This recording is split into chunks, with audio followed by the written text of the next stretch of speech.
Hi guys, എല്ലാവർക്കും സുഖമല്ലേ? അമ്മ ഉണ്ടാക്കണ മത്തങ്ങ പാൽക്കറിയാണ് കേട്ടോ ഇന്നത്തെ സ്പെഷ്യൽ. ഈസി ആയിട്ട് ഉണ്ടാക്കാൻ പറ്റുന്ന ഒരു നാടൻ ഒഴിച്ചുകൂട്ടാനാണ്.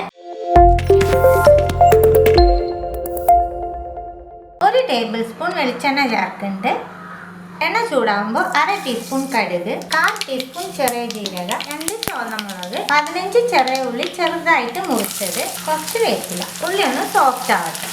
ഉള്ളി നല്ലോണം സോഫ്റ്റ് ആകുമ്പോൾ ഇതിലേക്ക് 1/4 ടീസ്പൂൺ മഞ്ഞൾപ്പൊടി ചേർക്കുന്നുണ്ട്. കൂട്ടാന് ആവശ്യമായിട്ടുള്ള ഉപ്പ് ചേർക്കാം. മീഡിയം സൈസിലുള്ള തക്കാളി ചേർക്കുന്നുണ്ട്.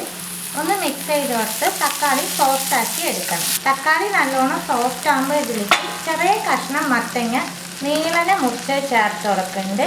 മത്തങ്ങ ഒന്ന് മിക്സ് ചെയ്ത് കൊടുത്ത് ഈ എണ്ണയിൽ ഒന്ന് കുക്കാക്കി എടുക്കാം. നമുക്ക് എണ്ണയിൽ ഒന്ന് വാടിയാൽ മതി. മത്തങ്ങ വേവാനായിട്ട് ഒരു മീഡിയം സൈസ് നാളികേരത്തിൻ്റെ 1-ാം പാല് 2-ാം പാല് എടുത്ത് വെച്ചിട്ടുണ്ട്. അതിൽ 2-ാം പാലാണ് വേവാനായിട്ട് ചേർത്ത് കൊടുക്കണേ. മത്തങ്ങ വേവിച്ചെടുക്കാം. മത്തങ്ങ വേവുമ്പോഴേക്ക് നാളികേരം അരച്ചെടുക്കാം.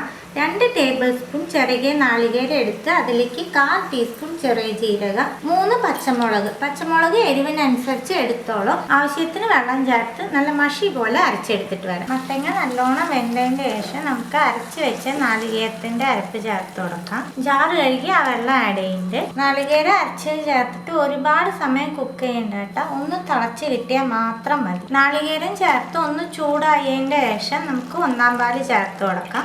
1-ാം പാല് ചേർത്ത് തിളക്കേണ്ട കേട്ടോ. ഒന്ന് ചൂടായാൽ മാത്രം മതി. 1-ാം പാല് ചേർത്തിട്ട് കൂട്ടാൻ നല്ലോണം ചൂടായിട്ട് ഇനി ഫ്ലെയിം ഓഫ് ആക്കാം. ഇത്രയേ ഉള്ളൂ. ഞാൻ പറഞ്ഞിട്ടുണ്ടായില്ലേ, സിമ്പിളായിട്ട് റെഡിയാക്കാൻ പറ്റുന്ന ഒരു നാടൻ കൂട്ടാനാണ്. എല്ലാവരും ട്രൈ ചെയ്ത് നോക്കണം. ട്രൈ ചെയ്ത് നിങ്ങളുടെ ഫീഡ്ബാക്കൊക്കെ അറിയിക്കാം.